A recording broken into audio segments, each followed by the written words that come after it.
أكيد أغلبنا شاف فيلم أنابيل، بس هل كنت تعرف إنه مبني على قصة حقيقية؟ القصة بتتكلم عن دمية مسكونة اسمها أنابيل.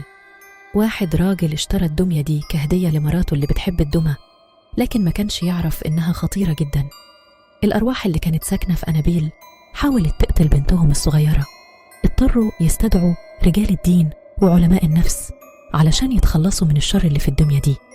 بعد محاولات كتير انتهى الأمر بسلام وأمان. الدمية الأصلية دلوقتي محفوظة في صندوق زجاجي مكتوب عليه ممنوع الاقتراب في واحد من متاحف الخوارق في أمريكا. الدمية دي لحد النهاردة بتثير الجدل بسبب الحوادث اللي بتسببها. زوار المتحف بيسمعوا ضحكتها الغاضبة، وفي واحد من الزوار مات بعد ما قرب منها. وفي مرة تانية انتشرت شائعة إنها هربت من المتحف، وده أثار رعب مدينة كاملة خوفاً من روحها الانتقامية. خليكم دايماً حذرين من اللي حواليكم، مش كل حاجة شكلها بريء تبقى فعلاً بريئة. كنت دايماً بسمع عن روبرت الدمية، لكن عمري ما كنت فاكرة إن ممكن تكون القصة حقيقية. كنت بفكر إنها مجرد أسطورة زي باقي الأساطير المرعبة، بس بعد اللي حصل بقيت مصدقة كل كلمة. في أوائل القرن العشرين كان في ولد اسمه روبرت يوجيني أوتو عايش في كي ويست فلوريدا. أهله جابوا له دمية على شكل ولد وسموها روبرت برضو. من أول ما جت الدمية البيت بدأت حاجات غريبة تحصل. كانوا بيسمعوا أصوات جاية من أوضة روبرت لما مفيش حد فيها، ولعبه كانت بتتحرك لوحدها. الجيران كمان كانوا بيشوفوا الدمية بتحرك من شباك لشباك، وساعات كانوا بيسمعوا صوت ضحك مرعب. بيقولوا إن الدمية مسكونة بروح شريرة.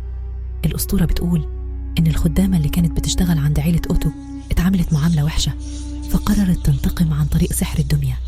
من هنا بدأت اللعنة. أي حد يستهزئ بالدمية أو ياخد لها صورة من غير إذن كان بيتعرض لحظ وحش ومصايب.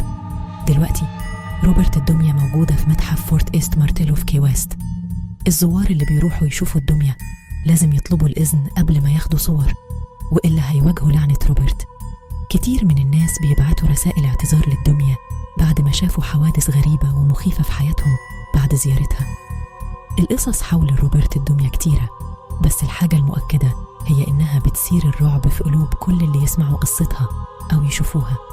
لو لقيت نفسك في كي ويست افتكر تبدي احترامك للدمية، وإلا ممكن تكون الضحية اللي جاية للعنة. في منطقة المحمدية بالجزائر كانت في ست مطلقة عندها بنت صغيرة. الست دي كانت بتسيب بنتها كل يوم عند أمها علشان ترعاها، وكانت هي بتروح شغلها في شركة بانتظام. في يوم من الأيام رجعت الست للبيت متأخرة، واتفاجئت بكل حاجة مغسولة.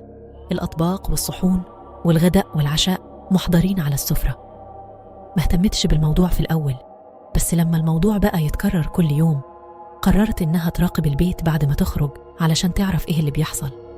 رجعت الست للبيت بدري ولقت حاجة ما كانتش تتوقعها أبداً. دمية بنتها الصغيرة كانت واقفة في المطبخ بتحضر الأكل، ولما الدمية التفتت وشافت الأم رمتها بالزيت السخن وصرخت فيها: ليه مغطتنيش؟ الست اتصدمت صدمة عصبية شديدة بسبب اللي شافته، ودخلت مستشفى نفسية لمدة سنة. الكلمة مغطتنيش كانت بسبب إن الدمية كانت غضبانة لأنها اتكشفت. الدمية كانت مصنوعة من القطن، وكان لها شعر طويل أسود مضفور.